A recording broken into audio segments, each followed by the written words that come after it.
अंधेरी दुनिया में आपका स्वागत है। चलिए शुरू करते हैं। कब्र के अंदर से किसी ने जोर से खटखटाया। अंधेरी रात में वो आवाज इतनी साफ थी जैसे कोई जिंदा इंसान मिट्टी के अंदर से बाहर निकलने की कोशिश कर रहा हो। धक धक धक, हर चोट के साथ मिट्टी ऊपर की तरफ उभर रही थी, जैसे नीचे कोई पूरी ताकत से धक्का दे रहा हो। उस सुनसान कब्रिस्तान में जहां दूर दूर तक कोई इंसान नहीं था, सिर्फ एक टॉर्च की कांपती रोशनी में खड़ा था अजय। उसकी सांसें बेकाबू थीं और उसकी आंखें उस ताजा कब्र पर जमी हुई थीं जिसे उसने खुद कुछ घंटों पहले बंद किया था, और अंदर जिसे उसने दफनाया था वो था विक्रम। अचानक मिट्टी फट गई और अंदर से खून से सना एक हाथ बाहर निकला। अजय का गला सूख गया। उसकी टॉर्च हाथ से छूटते छूटते बची, क्योंकि वो जानता था जिसे उसने दफनाया था वो मर चुका था। फिर ये क्या था?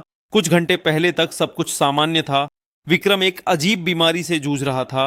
उसका शरीर ठंडा होता जा रहा था, लेकिन उसकी आंखें अजीब तरीके से जिंदा थीं, जैसे वो मरना नहीं चाहता था या फिर कुछ उसे मरने नहीं दे रहा था। अजय उसके पास बैठा था। जब उसकी आखिरी सांस रुकी, कमरे में एक पल के लिए सन्नाटा छा गया था, और उसी सन्नाटे में अजय को एक अजीब सी बात महसूस हुई थी। विक्रम की आंखें मरने के बाद भी बंद नहीं हुई थीं, जैसे वो अभी भी किसी को देख रहा हो। अजय ने डरते हुए उसकी पलकों को बंद किया, लेकिन उसके अंदर एक अजीब सा डर बैठ गया था। फिर भी सब कुछ जल्दी जल्दी हुआ और रात होते होते विक्रम को उसी पुराने कब्रिस्तान में दफना दिया गया। लेकिन जब अजय ने आखिरी बार मिट्टी डाली, उसे एक हल्की सी हरकत महसूस हुई, जैसे नीचे कुछ हिला हो। उसने उस समय खुद को समझाया ये उसका वहम है, लेकिन अब वो वही कब्र के सामने खड़ा था और मिट्टी सच में हिल रही थी। वो हाथ धीरे धीरे मिट्टी को हटाने लगा। उसकी उंगलियां टेढ़ी मेढ़ी हो रही थीं, नाखूनों में मिट्टी भरी हुई थी और हर हरकत में एक अजीब सी बेचैनी थी। फिर दूसरा हाथ बाहर आया और फिर विक्रम का चेहरा, लेकिन वो चेहरा इंसान का नहीं लग रहा था। उसकी त्वचा राख जैसी फीकी थी और उसकी आंखें पूरी तरह काली। बिना पुतली के अजय का दिल जैसे सीने से बाहर आ जाएगा।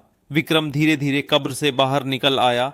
उसकी गर्दन एक अजीब कोण पर झुकी हुई थी और उसकी चाल में एक झटका था, जैसे कोई उसे पीछे से खींच रहा हो। हर कदम के साथ कब्रिस्तान की हवा भारी होती जा रही थी। पेड़ों की परछाइयां लंबी हो रही थीं और अजय की टॉर्च बार बार झिलमिला रही थी। अजय पीछे हटने लगा, लेकिन उसकी नजरें विक्रम से हट नहीं रही थीं। वो समझ नहीं पा रहा था ये सपना है या हकीकत। अचानक विक्रम रुक गया। उसने धीरे धीरे अपना सिर उठाया और सीधे अजय की आंखों में देखने लगा। उन काली आंखों में कुछ था, कुछ ऐसा जो इंसान नहीं हो सकता। और उसी पल अजय के दिमाग में एक याद चमकी। कुछ दिन पहले विक्रम ने उससे एक अजीब बात कही थी। वो एक पुरानी किताब के बारे में बता रहा था, जिसमें लिखा था मौत के बाद वापस कैसे आया जाता है। अजय ने उस समय हंस दिया था, लेकिन विक्रम बिल्कुल गंभीर था। उसने कहा था कि कुछ रीतियां ऐसी होती हैं जो इंसान को वापस ला सकती हैं, लेकिन उसकी कीमत बहुत बड़ी होती है। अब वो बात सच लग रही थी। विक्रम शायद सच में वापस आ गया था, लेकिन वो अकेला नहीं था। उसके अंदर कुछ और भी था, कुछ जो इंसान नहीं था। विक्रम फिर से चलने लगा, धीरे धीरे सीधे अजय की तरफ। अजय का शरीर जैसे जम गया था।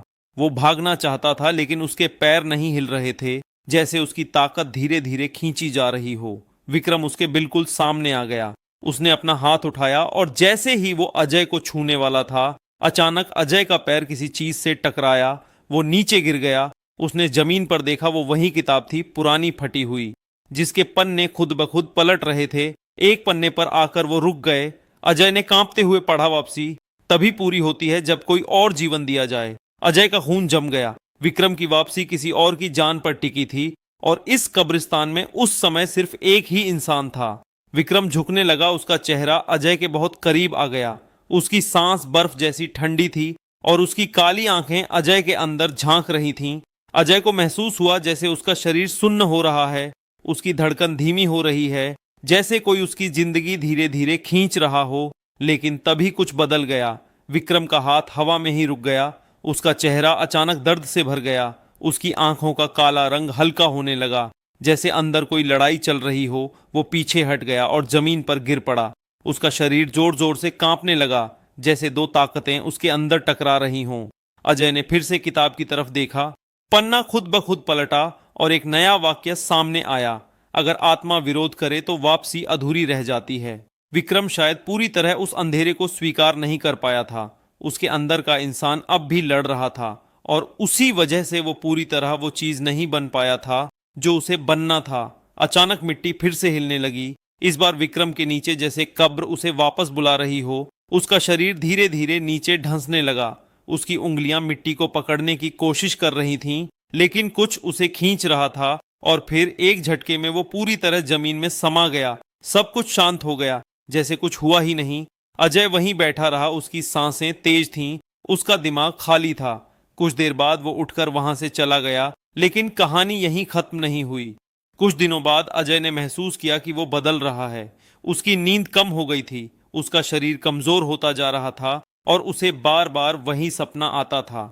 वही कब्र, वही काली आंखें और वही ठंडी सांस। एक रात वो आईने के सामने खड़ा था। उसने अपनी आंखों में देखा और एक पल के लिए उसकी आंखें पूरी तरह काली हो गईं। अजय का दिल जोर से धड़क